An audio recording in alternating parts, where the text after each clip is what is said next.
Dear listeners, তোমাদের জন্য আমি নিয়ে এলাম এইচএসসি আইসিটি আমাদের ঢাকা বোর্ড 2024। আজকে আমরা ঢাকা বোর্ড 2024 সলভ করে দেখাবো। তো আমাদের ঢাকা বোর্ড 24-এ যে কোশ্চিনটা আইসিটিতে আসছে আজকে কিন্তু সেটা নিয়ে আমি আলোচনা করব। তো পুরো ভিডিওর সাথেই থাকো। তো আমাদের প্রশ্নে কি বলছে একটু আমরা দেখে নেই। তো আমাদের প্রশ্নে কি বলছে, ইমন বার্ষিক পরীক্ষার ফলাফল বিশ্লেষণ করতে গিয়ে দেখলো বাংলা, ইংরেজি ও আইসিটি বিষয়ে সে যথাক্রমে 5C16 মানে আমাদের 5C কি হেক্সাডেসিমেলে আসছে এবং 123 কি অক্টালে আসছে এবং 77 কি দশমিকে আছে, তাই না? তো আমাদের গ নম্বরে কি বলছে, বলছে যে উদ্দীপকে ইমনের ইংরেজি বিষয়ে প্রাপ্ত নম্বর হেক্সাডেসিমেলে রূপান্তর করো। আর ঘ নম্বরে কি বলছে, উদ্দীপকে ইমনের 3টি বিষয়ে প্রাপ্ত নম্বর বাইনারিতে কত হবে নির্ণয় করো। তো তোমরা যদি কোশ্চিন অ্যানালাইসিস করো, আমাদের যে সংখ্যা পদ্ধতি সেখান থেকে কিন্তু প্রতি বছর এই টাইপের অঙ্ক একটা আসবেই, ঠিক আছে? তো তোমরা এই টাইপটা ফলো করলে কিন্তু এখান থেকে 10 মার্ক তোমরা পেতে পারো। তো চলো শুরু করি আমাদের অঙ্ক। তো আমাদের বলছে উদ্দীপকে ইমনের ইংরেজি বিষয়ে প্রাপ্ত নম্বর। তো আমাদের ইংরেজি বিষয়ে প্রাপ্ত নম্বরটা কি, আমাদের বাংলার পরে ইংরেজি। তো আমাদের বাংলা কি 5C60 মানে হেক্সাডেসিমেলে আছে এবং আমাদের 123টা কি অক্টাল, সেটাকেই কিন্তু আমাদের হেক্সাডেসিমেলে রূপান্তর করতে পারি। তো আমাদের এটা দুইটা পদ্ধতিতে আমরা সমাধান করতে পারি। একটা হলো আমরা বেসমেন্ট মানে আমরা কি ফার্স্টে অক্টাল টু দশমিক, দশমিক টু আমরা হেক্সাডেসিমেলে যেতে পারি। আবার আমরা কোডিং ইউজ করেও কিন্তু আমরা সলভ করতে পারি। তো তোমাদের অনেকেরই কোডিং এ সমস্যা থাকে, যে মুখস্থ থাকে না। তো আমি ইজি ওয়েতেই যাচ্ছি, যেটা তোমরা বেস দ্বারা গুণ করে তোমরা কি ফার্স্টে দশমিকে যাবা, দেন তারপর হেক্সাডেসিমেলে আমরা রূপান্তর করব। তো আমরা চলো শুরু করি আমাদের যে 123-এর দেয়া আছে সেটা। তো আমরা গ নম্বরে কি দেখতে পাচ্ছি বলো তো? গ নম্বরে দেখতে পাচ্ছি 123 আমাদের কি একটা অক্টাল সংখ্যা দেয়া আছে। এটাকে আমরা প্রথমে কি করব, দশমিকে রূপান্তর করব। আমরা কিসে রূপান্তর করব? দশমিকে। ভালো করে বুঝো যে যখন আমরা তার বেসমেন্ট মানে দশমিকে নিয়ে যাব তখন তার বেস দ্বারা গুণ করব, ঠিক আছে? তাহলে 8 আছে, তাহলে আমরা একটু দেখি 1 গুণ আমাদের কি করতে হবে, 1 গুণ এখানে কয়টা সংখ্যা আছে, 1 2, তাহলে 8 টু দি পাওয়ার আমরা কি করব, 8 টু দি পাওয়ার আমরা কি করব, 8 টু দি পাওয়ার স্কয়ার করে দিব, ঠিক আছে? তারপরে কি প্লাস, ঠিক আছে? এরপর আমাদের কি আছে, 2 আছে, তাই না? তারপর কি এর বেস যেহেতু 8, 8 দ্বারা আমরা গুণ করছি, ঠিক আছে? এরপর কি আরেকটা সংখ্যা আছে, তাহলে 8 টু দি পাওয়ার 1, তারপর কি যোগ, তারপর কি আছে 3, তারপর 3 আমাদের কি এখানে এরপরে আর কোনো সংখ্যা আছে না, সংখ্যা নেই, এই কারণে 8 টু দি পাওয়ার আমরা কি লিখবো 0। তো আশা করি এই লাইনটা তোমরা খুব ভালো করে বুঝতে পারছো। আবার আমি বলি 1 আছে, আমরা 1 লিখলাম। আমরা যেহেতু দশমিকে যাচ্ছি, আমি কি বলছি, তার বেস দ্বারা গুণ করতে হবে। তার কি দ্বারা গুণ করতে হবে, বেস দ্বারা। তো বেস আমাদের কত, 8, তাই না? তো আমরা 8 এরপরে কয়টা সংখ্যা আছে, 1 2, এই কারণে স্কয়ার। তারপর কি যোগ, তারপর কি 2 ইনটু আমাদের এরপর কি 2 এর পরে একটা সংখ্যা আছে, এই কারণে 1 প্লাস 3 ইনটু 8 টু দি পাওয়ার আমাদের 0। এরপর আমরা দেখি পরবর্তী লাইন 8 গুণ 8, 28টা কত, 64। তোমরা একটু ক্যালকুলেটর নিয়ে করে ফেলতে পারো। যোগ 8 দুগুণ কত বলো তো, 16। যোগ আমরা কি জানি, a to the power 0 equal to 1। সূত্রটা কি, a to the power 0 equal to 1। তো আমরা a to the power 0 equal to 1 মানে 8 to the power 0 equal to 1, 1 এর সাথে আমরা যদি 3 গুণ করি তাহলে আমাদের কিন্তু 3 হচ্ছে। তো আমরা যদি এটাকে যোগ করে ফেলি, তাহলে কত হচ্ছে, 64 যোগ আমাদের 16 যোগ 3, তাহলে আমরা কত পাচ্ছি, 83। আমরা কত পাচ্ছি, 83। এটা কিন্তু আমাদের দশমিকে আসলো। ভালো করে বুঝো যে যে সংখ্যা পদ্ধতিতে থাকবে সেই সংখ্যা পদ্ধতির দ্বারা গুণ করে আমরা সব সময় দশমিক সংখ্যা পদ্ধতি পাবো, এটা একটু খেয়াল রেখো, ঠিক আছে? তো এই 83 কে আমরা এখন কিসে রূপান্তর করব বলতো, আমরা হেক্সাডেসিমেলে রূপান্তর করব। তো হেক্সাডেসিমেলের বেস কত, 16। তাহলে আমরা 83 একটু লিখি, 83 কে আমরা কি 16 দ্বারা ভাগ করব। ঠিক আছে, আমরা কি করব, বেস দ্বারা ভাগ করব। আমরা কি করব, বেস দ্বারা ভাগ করব। তো আমরা একটু দেখি, আমরা ফার্স্টে গুণ করি 83 ভাগ, আমরা 83 ভাগ 16 করি। দেখো আমার মান আসবে কত জানো, একটু ভালো করে বুঝো, এটা একটু ক্রিটিক্যাল আছে, তোমরা একটু ভালো করে বুঝো। মান আসবে, দেখো আমাদের দশমিক মানটা কত আসবে, 5.1875। তো এই যে আমাদের দশমিকের আগে যে সংখ্যাটা আছে সেই সংখ্যাটা 83-র মধ্যে যায়। 5 16 কত, 16 গুণ 5 কত হয়, 80। দেখো যদি 80 করি তাহলে 83 থেকে 80 চলে গেলে কিন্তু হাতে আমার 3 থাকে। তাহলে আমরা এখানে 5 16 80 মাইনাস আমরা কত হাতে থাকতেছে, 3 হাতে থাকতেছে। এই যে আমাদের এই পয়েন্টটুকুর মান আমাদের কত, 3, মনে থাকবে? তো আশা করি এইটুকু খুব ভালো করে বুঝতে পারছো। তো 5 ফার্স্টে আমরা কি করলাম, 16-র সাথে গুণ করে 5 16 80 পেলাম। 80 আমাদের কি একটা কি পূর্ণ সংখ্যা। এখন 83 থেকে আমরা যখন 80 বাদ দিব তখন আমাদের হাতে কিন্তু কত থাকবে, 3 থাকবে। বুঝতে পারছো? তো আশা করি এই লাইনটা খুব ভালো করে বুঝতে পারছো। এবার কি আমাদের 5-এর ভিতর কি 16 যাবে, 5-এর ভিতর আমাদের 16 যাবে না। তাহলে আমাদের কি হবে, 16-কে 16ই করতে হবে। তাহলে আমরা এখানে কি করব, 16 ওকে আমরা কি লিখবো, 16, তাই না? 16 আমাদের 5-এর মধ্যে কয়বার যাচ্ছে, 5-এর মধ্যে 0 বার যাচ্ছে, তাই না? 16 5-এর মধ্যে কয়বার যাচ্ছে, 0 বার। দেন আমাদের কি বাদ থাকে, কি শুধুমাত্র 5। তো আমরা যদি উপরের দিকে, আমাদের উপরে কি থাকে বলতো, আমাদের উপরে থাকে এলএসডি, এলএসডি, আর নিচে থাকে এমএসডি। ঠিক আছে, তো আমাদের যদি আমরা 83-র দশমিককে হেক্সাডেসিমেলে প্রকাশ করি, হেক্সাডেসিমেলে প্রকাশ করি, তাহলে আমরা কত পাচ্ছি, 53 পাচ্ছি। এটা কি একটা হেক্সাডেসিমেল সংখ্যা। তো এইটাই কিন্তু আমাদের অ্যান্সার। ঠিক আছে, আমাদের এটাই কিন্তু একটা অ্যান্সার। তো আমাদের উদ্দীপকে ইমনের ইংরেজি বিষয়ে প্রাপ্ত নম্বর হেক্সাডেসিমেলে রূপান্তর করো। তো আমরা যদি 123 অক্টাল সংখ্যাকে যদি হেক্সাডেসিমেলে আনি তাহলে 53 পাবো। তো তোমরা কোডিং এর মাধ্যমে করতে পারো, দেন এই পদ্ধতিটাও ইউজ করতে পারো। তো এই পদ্ধতিটা ইউজ করলে তোমার কোনো সূত্র মনে রাখা লাগতেছে না। তো পরীক্ষার হলে তোমরা কিন্তু ইজিলি অঙ্কটা করতে পারবা। তো আশা করি তোমরা গ নম্বর অঙ্কটা খুব ভালো করে বুঝতে পারছো। এখন চলে যাচ্ছে আমাদের ঘ নম্বর অঙ্কে। ডিয়ার লিসেনার্স, তো আমরা এখানে যে ঘ নম্বর অঙ্কে কি বলছে বলতো, উদ্দীপকে ইমনের 3টি বিষয়ে প্রাপ্ত নম্বর বাইনারিতে কত হবে নির্ণয় করো।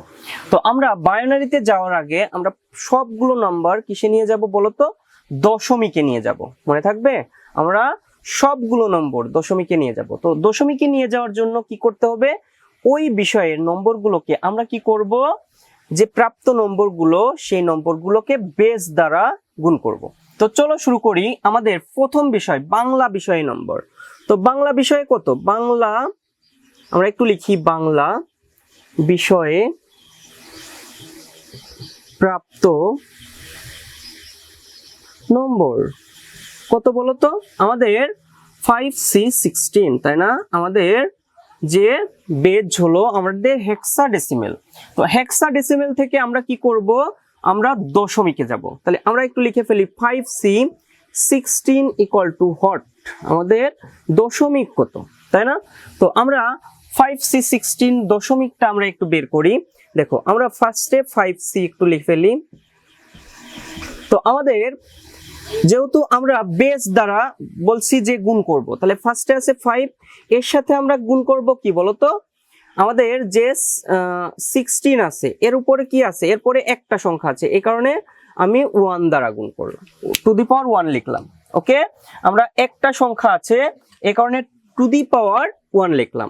এরপর আমরা কি করব, যোগ সি আছে।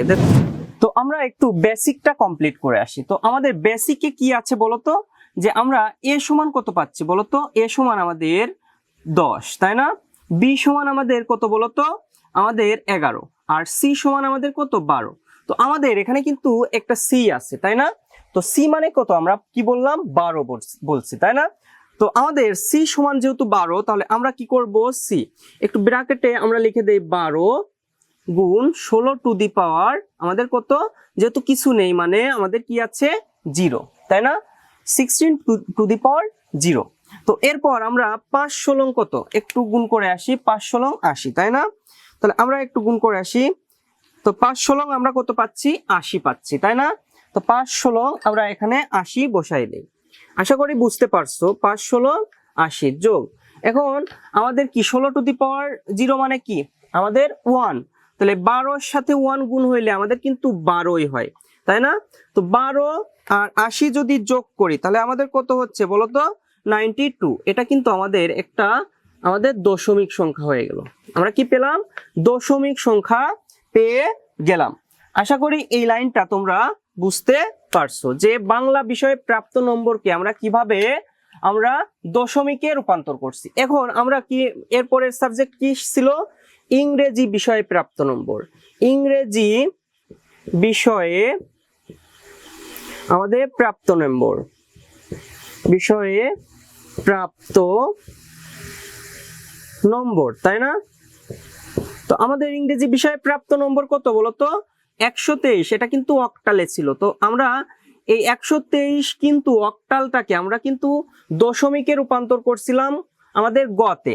তো কত পেয়েছিলাম বলতো, আমরা কিন্তু 83 পাইছিলাম, তাই না, 83 আমরা কিন্তু দশমিক সংখ্যা পেয়ে গেছিলাম। তো আমরা লিখে দেই গ হতে পাই, ঠিক আছে, গ হতে পাই। এখন আমাদের আইসিটি নাম্বারে, আইসিটিতে প্রাপ্ত নম্বর, আইসিটি বিষয়ে প্রাপ্ত নম্বর, বিষয়ে প্রাপ্ত নম্বর, তাই না। তো আইসিটি বিষয়ে প্রাপ্ত নম্বর কত দেয়া আছে, এটা কিন্তু দশমিকেই দেয়া আছে, 77, এটা কি দশমিকেই দেয়া আছে। তাহলে আমরা একটু বের করে ফেলি আমাদের যে তিনটা বিষয়ে প্রাপ্ত নম্বর। তাহলে আমরা একটু তিনটা বিষয়ে প্রাপ্ত নম্বরটা একটু লিখে ফেলি। তিনটি বিষয়ে প্রাপ্ত নম্বর কত বলতো, তিনটি বিষয়ে প্রাপ্ত নম্বর কত পাচ্ছি, সবগুলো একটু যোগ করি, যেহেতু আমরা সবগুলো দশমিকে নিয়ে আসছি। 92 আমাদের যোগ, তারপরে কত 83 যোগ আমাদের 77, এটা কিন্তু সবগুলোই আমাদের দশমিকে আছে, সবগুলোই কিসে আছে, দশমিকে আছে। তাহলে আমরা একটু যোগ করি, 92 যোগ আমাদের 83 যোগ 77, তো আমরা কত পাচ্ছি 252। এটা কিন্তু আমাদের মোট প্রাপ্ত নম্বর, এটা কিন্তু দশমিকে আছে। তো এই দশমিক সংখ্যাকেই আমরা কিসে রূপান্তর করব, বাইনারিতে রূপান্তর করব। তো বাইনারিতে রূপান্তর করলেই কিন্তু আমরা ঘ নম্বরের অ্যান্সারটা পেয়ে যাব। তো চলো শুরু করি আমরা 252কে বাইনারিতে রূপান্তর করার প্রসেস, ঠিক আছে। আমি প্রশ্নটা মুছে দিচ্ছি, ঠিক আছে, একটু সুবিধার জন্য। তো দেখো আমরা 252কে এখন বাইনারিতে রূপান্তর করব। তো আমাদের বাইনারির বেজ কত, আমাদের বাইনারির বেজ হলো আমাদের কিন্তু 2, ঠিক আছে। তাহলে আমরা 252 লিখে ফেলি, 252। দেখো আমরা 2 দ্বারা লসাগু করব। তো আমরা ভাগ কি করব, 252 ভাগ 2 আমরা কত পাচ্ছি, 126 পাচ্ছি। তো আমাদের হাতে কি কোনো কিছু থাকতেছে না, এই কারণে আমরা কি লিখে দেব, 0, ঠিক আছে। আবার আমরা 2 দ্বারা ভাগ করি, তাহলে আমরা 126কে যদি 2 দ্বারা ভাগ করি তাহলে কত পাচ্ছি, 63। হাতে কোনো কিছু থাকতেছে না, 0 থাকতেছে। এরপর 63কে আবার আমরা 2 দ্বারা ভাগ করি, তাহলে 31.5, মানে আমাদের যদি 2 দ্বারা ভাগ করি তাহলে আমাদের থাকে 31, কিন্তু হাতে আমাদের কত থাকে, 1 থাকে।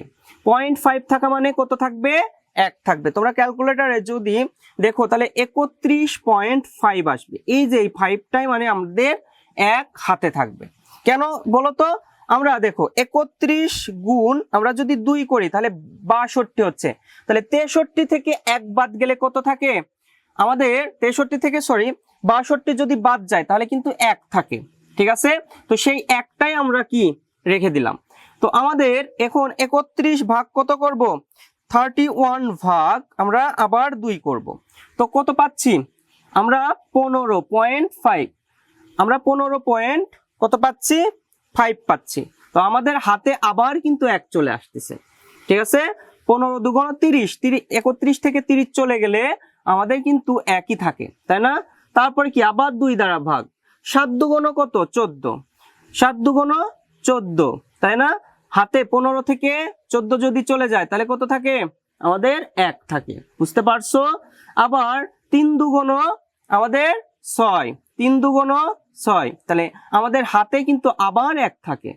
2 অক্ষে 2, হাতে আবার 1। তারপর কি 2 1 এর ভিতর 0 বার যায় আর 1 এখানে পড়ে থাকে। তাহলে উপরের দিকে আমরা কি করব, আমরা লিখব আমাদের এলএসবি, আমরা লিখব এলএসবি, আর নিচে কি লিখব এমএসবি, ঠিক আছে। তাহলে আমরা নিচে থেকে উপরের দিকে যাব। তাহলে আমরা 252 কে যদি আমরা দশমিক সংখ্যাকে বাইনারিতে রূপান্তর করি তাহলে আমাদের কত আসতেছে বলো তো। ফার্স্টে একটা 1, তারপরে 1, তারপরে 1, তারপরে 1, তারপরে 1, তারপরে 1, তারপরে 0 0। তাহলে আমাদের এটাই কিন্তু বাইনারি সংখ্যা। তো আশা করি তোমরা যে ঘ নম্বরে যেটা বলছিল যে প্রাপ্ত 3টি বিষয়ের নম্বরগুলোকে বাইনারিতে রূপান্তর করো, এই যে প্রসেসটা তোমরা আশা করি বুঝতে পারছো। তো আমি আবার তোমাদের জন্য একটু রিক্যাপ করি। দেখো আমাদের 5C ছিল, সেটা কি হেক্সাডেসিমেলে ছিল, সেটাকে আমরা কিসে আনছি দশমিকে আনছি, তাই না। প্রথমে কিসে আনছি দশমিকে, এর জন্য কি করছি বেস দ্বারা গুণ করছি। দেন আমরা বেস দ্বারা গুণ করার পর আমরা দশমিক সংখ্যা কত পেলাম 92, এটা কিন্তু একটা দশমিক সংখ্যা। আবার ইংরেজি বিষয়ে প্রাপ্ত নম্বর, সেটাকেও আমরা কি গ নম্বরে কি করছিলাম দশমিকে রূপান্তর করছিলাম, সেটা কত হয়েছিল 83 হয়েছিল, সেটা কিন্তু গ হতে পাইছিলাম। তো এরপর আইসিটি বিষয়ে প্রাপ্ত নম্বর আমাদের কিন্তু দশমিকেই দেয়া ছিল। তো সবগুলো নম্বর আমরা কি করছি যোগ করছি, যোগ করার পর আমাদের 252 হয়েছে। তো 252 কে আমরা যদি বাইনারিতে রূপান্তর করি তাহলে আমাদের যে বাইনারি সংখ্যাটা মানে কত 1111110 এটাই কিন্তু আমাদের বাইনারি সংখ্যা রয়েছে। তো এটাই কিন্তু প্রদত্ত অঙ্কের অ্যান্সার। তো আশা করি তোমরা ঢাকা বোর্ড 2024-এর যে সংখ্যা পদ্ধতি নিয়ে যে অঙ্কটা আসছিল সেটা খুব সহজেই বুঝতে পারছো। তো এই টাইপের অঙ্ক কিন্তু প্রচুর পরিমাণে বোর্ডে আসছে, একটা কিন্তু তোমাদেরও আসবে 2025 সালে যারা পরীক্ষার্থী তাদের জন্য কিন্তু এই অঙ্কটা 10 মার্ক। এখান থেকে আমি যেহেতু 7 মার্ক করাইছি, ক আর খতে আমাদের যে কোশ্চিনটা মুখস্থ করতে হয় তোমরা আশা করি মুখস্থ গুলো করে নিবা, ঠিক আছে, শর্ট কোশ্চিন গুলো। তো গ আর ঘতে মানে 7 মার্ক কিন্তু মাস্ট বি আসবেই। তো আশা করি এই অঙ্কটা তোমরা খুব ভালো করে প্র্যাকটিস করবা। তো আজ এ পর্যন্তই, তোমরা ভালো থাকো, সুস্থ থাকো, আর আমার চ্যানেলটাকে সাবস্ক্রাইব করো। Good bye.